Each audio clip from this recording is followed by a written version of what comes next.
প্রায় 100 বছর আগেকার কথা। সন্ধে হয় হয়, পশ্চিম আকাশে তখনও সোনালি আলো ঝিকমিক করছে, কিন্তু মাটির উপর অন্ধকার নেমে এসেছে। গাছপালার চেহারা কালো আর অস্পষ্ট হয়ে আসছে। দু একটা পাখি যাদের বাসায় ফিরতে দেরি হয়ে গেছে, তারা অস্ফুট আশঙ্কায় কিচমিচ করে ডাকতে ডাকতে দ্রুত পাখা নেড়ে উড়ে চলেছে। একজন পথিক মাঠের ওপর দিয়ে হেঁটে যাচ্ছে।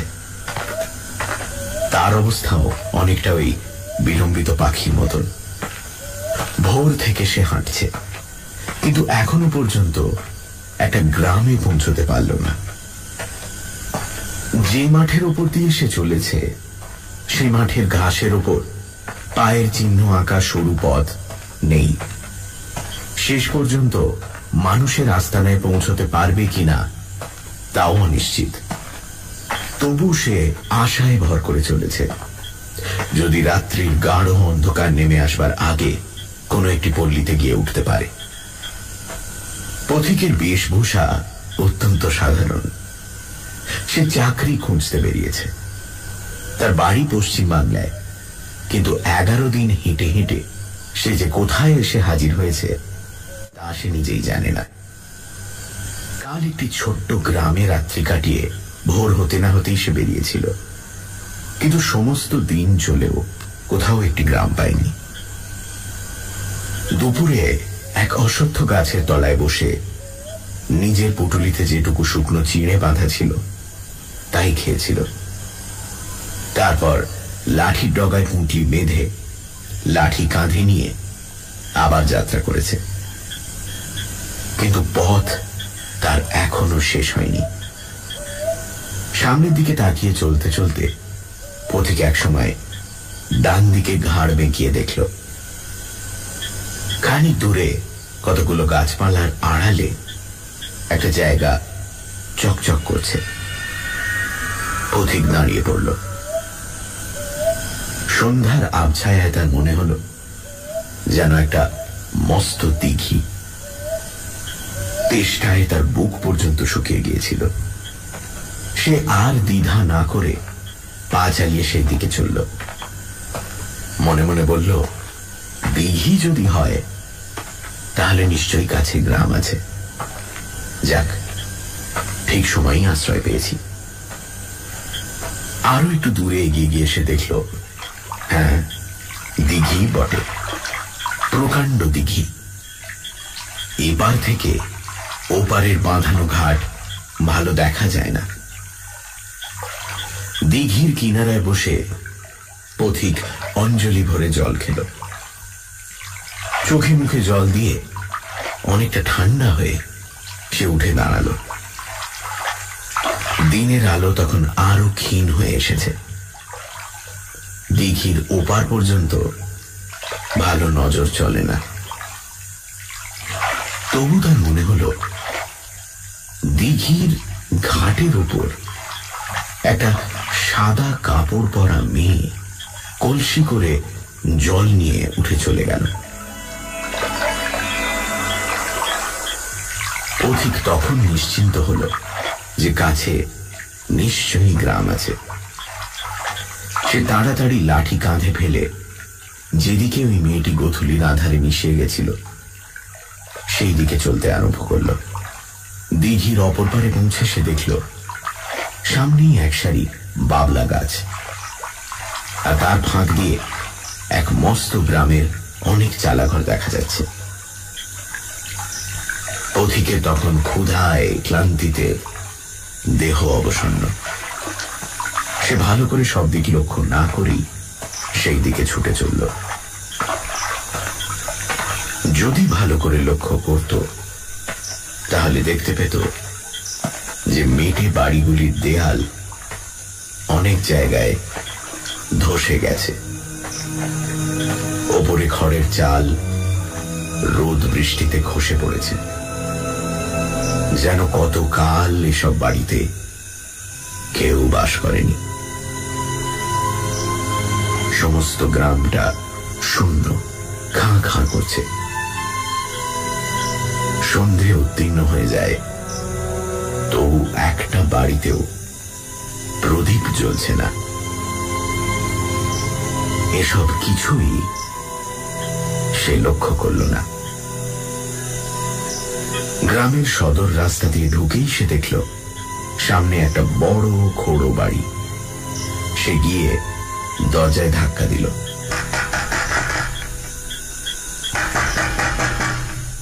জীর্ণ দরজা নড়বড় করে উঠল, কিন্তু ভেতর থেকে কোনো সাড়া শব্দ পাওয়া গেল না। তখন সে হাঁক দিয়ে বলল, কে আছো? একবার একবার বাইরে এসো। তবু সাড়া নেই। পথিক একটু আশ্চর্য হয়ে ভাবল, তাই তো, বাড়িতে কেউ নেই নাকি? তখন সে দরজায় জোরে একটা ধাক্কা দিল।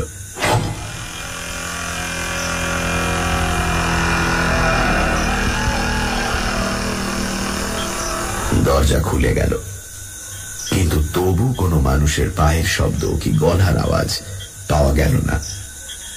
পথিক একটু ইতস্তত করে মাটিতে লাঠি ঠুকে গলা খাঁকারি দিয়ে আস্তে আস্তে ভেতরে ঢুকল।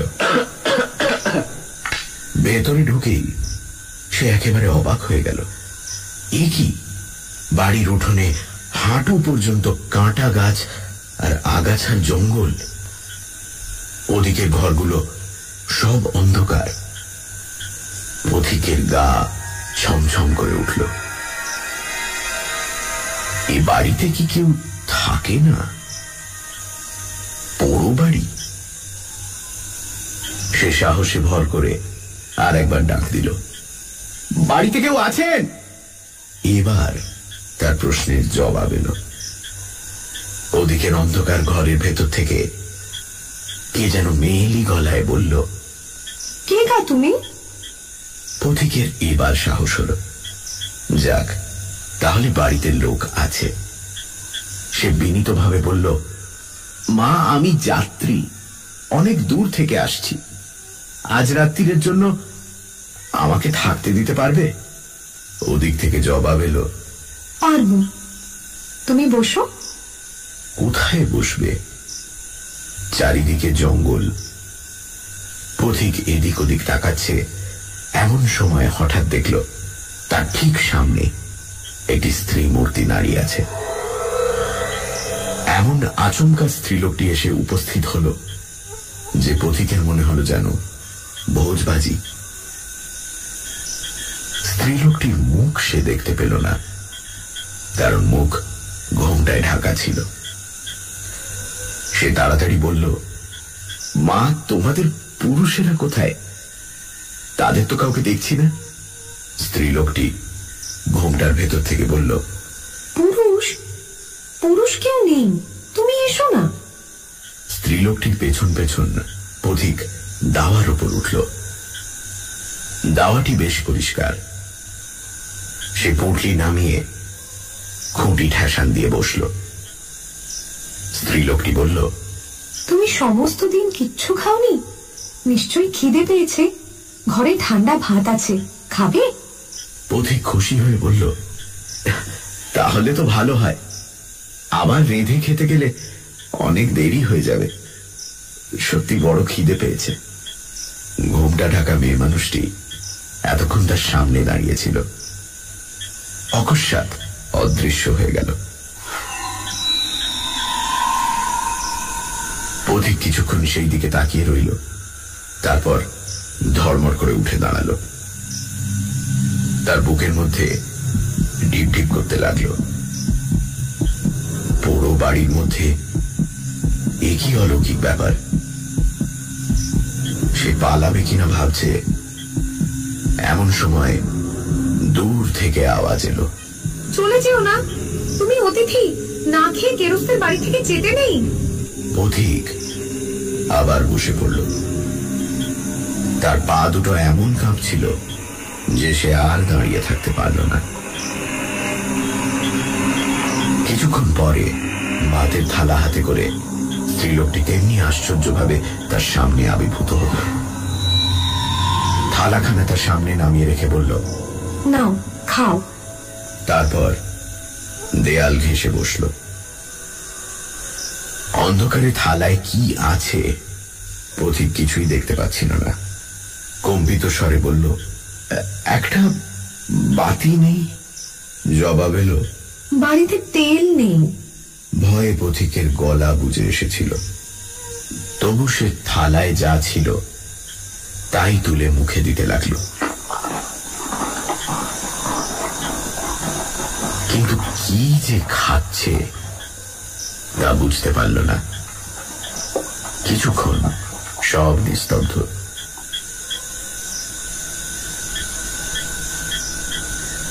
পথিক কলের পুতুলের মতন খেয়ে যাচ্ছে, কিন্তু তার সমস্ত অন্তরাত্মা পড়ে আছে ওই কাপড় ঢাকা স্ত্রীলোকটির দিকে। তাকে ভালো করে দেখতে পাচ্ছে না। মাঝে মাঝে সন্দেহ হচ্ছে হয়তো বা আবার অদৃশ্য হয়ে গেছে। শেষে আর নীরবতা সহ্য করতে না পেরে সে বলে উঠল, গ্রামের নাম কি? বীরগা। পথিক চমকে উঠল। বীরগা? তার মনে পড়ে গেল কাল রাত্রে আগের গ্রামে এসে শুনেছিল যে অঞ্চলে বীরগা বলে এক মস্ত গ্রাম ছিল। 5 বছর আগে প্লেগ মহামারীতে একেবারে শূন্য হয়ে গেছে। সেই থেকে সেখানে আর মানুষ বাস করে না। এই সেই বীরগা? হঠাৎ প্রশ্ন এলো।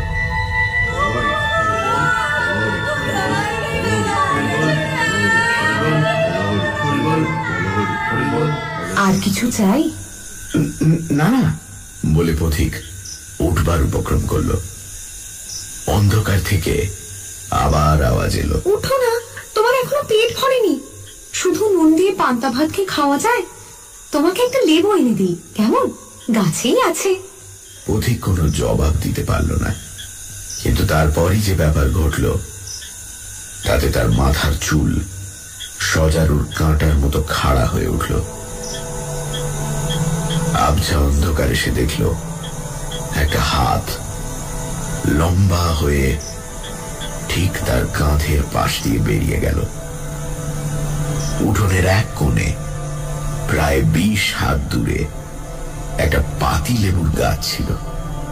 সেই গাছ থেকে লেবু পেড়ে হাতখানা আবার ফিরে এলো। এই নাও লেবু। বাবা গো বলে পথিক দাওয়ার উপর লাফিয়ে পড়ল। তারপর উঠি কি পড়ি করে ছুটতে আরম্ভ করল। তার পুঁটলি আর লাঠি সেখানেই পড়ে রইল। ক্ষীণ একটা স্বর সে শুনতে পেল, যেও না, যেও না, যেও না। পথিকে তখন আর দিক বিদিক জ্ঞান নেই। সে রাস্তায় বেরিয়ে গ্রামের ভেতর দিয়ে ঊর্ধ্বশ্বাসে ছুটতে লাগলো। রাস্তার দুধারে বাড়িগুলো অস্পষ্টভাবে তার পাশ দিয়ে সরে যেতে লাগলো। কোনোটা ভেঙে পড়েছে, কোনোটা অতি কষ্টে দাঁড়িয়ে আছে, কিন্তু কোথাও একটি জীবন্ত প্রাণীর সাড়া নেই, যেন পরিত্যক্ত মশান।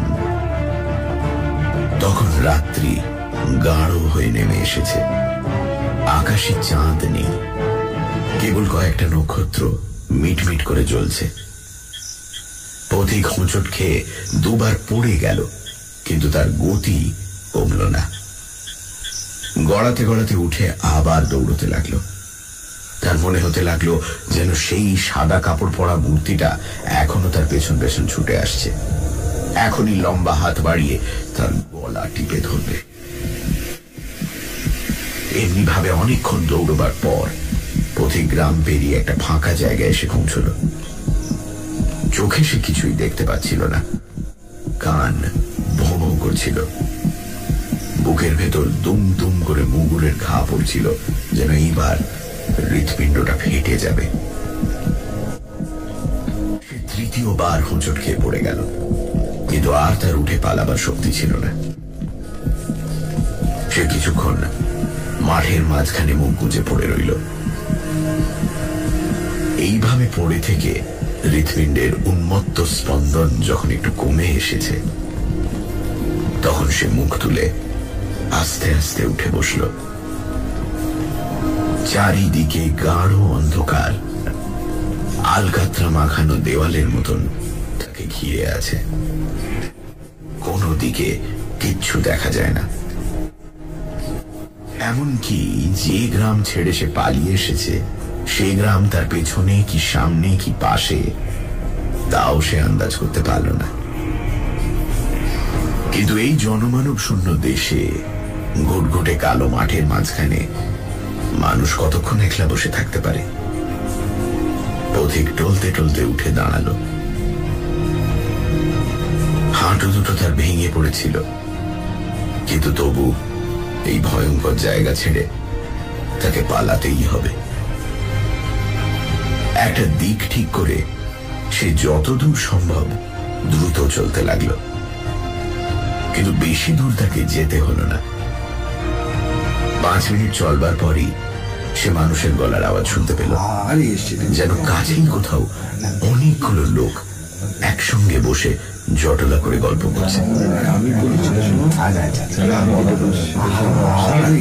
তাদের গলার আওয়াজ ক্ষীণ কিন্তু স্পষ্ট। পথিকের মন আশায় ভরে উঠল। সে ভাবল দৌড়তে দৌড়তে নিশ্চয়ই কোনো লোকালয়ের কাছে এসে পড়েছে। সে আগ্রহ ভরে কান খাড়া করে সেই শব্দ যেদিক থেকে আসছিল সেই দিকে চলতে লাগল। শব্দের দিকেই তার লক্ষ্য ছিল, তাই তার পথ যে ক্রমে ঢালু হয়ে নিচের দিকে নেমে চলেছে তা সে খেয়াল করল না। ছোট ছোট বাবলার ঝোপে তার গা ছড়ে যেতে লাগলো, পায়ে কাঁটা বিঁধতে লাগলো। তাও সে অগ্রাহ্য করে শুধু শব্দ লক্ষ্য করে ছুটে চলল।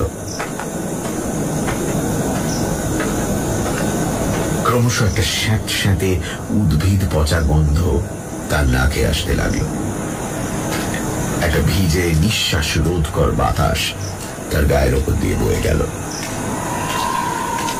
এদিকে পায়ের নিচে মাটিও ক্রমে নরম তলতলে হয়ে আসছে। চলতে গিয়ে পা বসে যাচ্ছে, যেন দুর্গন্ধ পাঁকে ভরা জলার দিকেই সে এগিয়ে যাচ্ছে। কিন্তু যতই এগিয়ে চলেছে মানুষের গলার আওয়াজ ততই স্পষ্ট হয়ে উঠছে। পথিক ভাবছে এই কাদাটুকু বেরিয়ে যেতে পারলেই সে মানুষের আস্তানায় পৌঁছবে। হঠাৎ একটা আশ্চর্য ব্যাপার দেখে সে এক বাবলার ঝোপের আড়ালে থমকে দাঁড়িয়ে পড়ল। ঠিক তার সামনে প্রায় 10 হাত দূরে একটা আলোর গোলা মাটি থেকে উঠে আস্তে আস্তে মিলিয়ে গেল। তারই নীল আলোতে পথিক নিমেষের জন্য সমস্ত দৃশ্যটা স্পষ্ট দেখতে পেল। একটা পাঁক ভরা কুণ্ডের মাঝখান থেকে ওই আগুনের পিণ্ডটি উঠছে, আর সেই কুণ্ড ঘিরে অনেকগুলি মূর্তি গোল হয়ে বসে আছে। পথিকের গায়ের রক্ত হিম হয়ে গেল। এই যে আলেয়া, তবে কি সে শ্মশানে এসে পড়েছে? শ্মশানেই তো আলেয়া জলে, আর ওই যে মূর্তিগুলো বসে আছে ওরা কারা? মানুষ। কিন্তু মানুষ এই রাত্রে আলেয়া ঘিরে বসে থাকবে কেন? ওদের চেহারা সে ভালো করে দেখতে পায়নি, কিন্তু যেটুকু দেখেছিল। এই সময় আর একবার আলেয়ার নীল আগুন জ্বলে উঠল। এইবার পথিক তাদের ভালো করে দেখতে পেল। তারা মানুষ নয়, শুধু একপাল আস্ত কঙ্কাল। তাদের গায়ে মুখে কোথাও এতটুকু মাংস নেই। পথিকের আর চিৎকার করবারও ক্ষমতা ছিল না। সে পিছু ফিরে পালাবার চেষ্টা করল, কিন্তু তার কাপড় বাবলার ডালে আটকে গিয়েছিল। যেই পালাতে গেল অমনি কাপড়ে টান পড়ল, যেন কে তাকে পেছন থেকে টেনে ধরেছে। পথিকের মুখ দিয়ে কেবল একটা চাপা গোঙানি বার হলো। সে কাদার উপর মুখ গুঁজে পড়ে গেল। তারপর সব স্থির। বলো হরি হরি বল, বলো হরি হরি বল, বলো হরি হরি বল, বলো হরি হরি বল, বলো হরি। হঠাৎ যেন ঘুম থেকে জেগে উঠে পথিক দেখল সেও সেই আলেয়ার কুণ্ডের ধারে বসে আছে। তার মনে আর একটুও ভয় নেই। আবার আলেয়া জ্বলে উঠল। যারা কুণ্ড ঘিরে বসেছিল তারা নড়ে চড়ে বসল। তাদের হাড়গুলো খটখট করে উঠল। পথিকের পাশে যে কঙ্কালটা বসেছিল সে ভাঙা গলায় জিজ্ঞেস করল, কে হে, তুমি কতক্ষণ এলে? পথিক কথাটা ঠিক বুঝতে পারল না। যেন ইতিপূর্বে কি হয়েছে তা সে মনে করতে পারছে না। এদিক ওদিক তাকাতে তাকাতে অদূরে বাবলা গাছের একটা ঝোপ সে দেখতে পেল। মুহূর্তের মধ্যে সে ঝোপের কাছে গিয়ে দাঁড়ালো। দেখল ঝোপের নিচে একটা তাজা মড়া ঘাড় গুঁজে পড়ে আছে। তখন সে সব বুঝতে পারল। ফিরে এসে বলল, আমি এইমাত্র আসছি। কঙ্কালটা বলল, বেশ বেশ, ওইখানে অনেক কঙ্কাল পড়ে আছে, তার মধ্যে একটার মধ্যে ঢুকে পড়ো। তোমার নিজের কঙ্কাল তৈরি হতে এখনো ঢের দেরি। যতদিনে মাংস পচে হাড় না বেরোয় ততদিন ধারেই কারবার চালাও। অন্য কঙ্কালগুলো একসঙ্গে খিলখিল করে হেসে উঠল।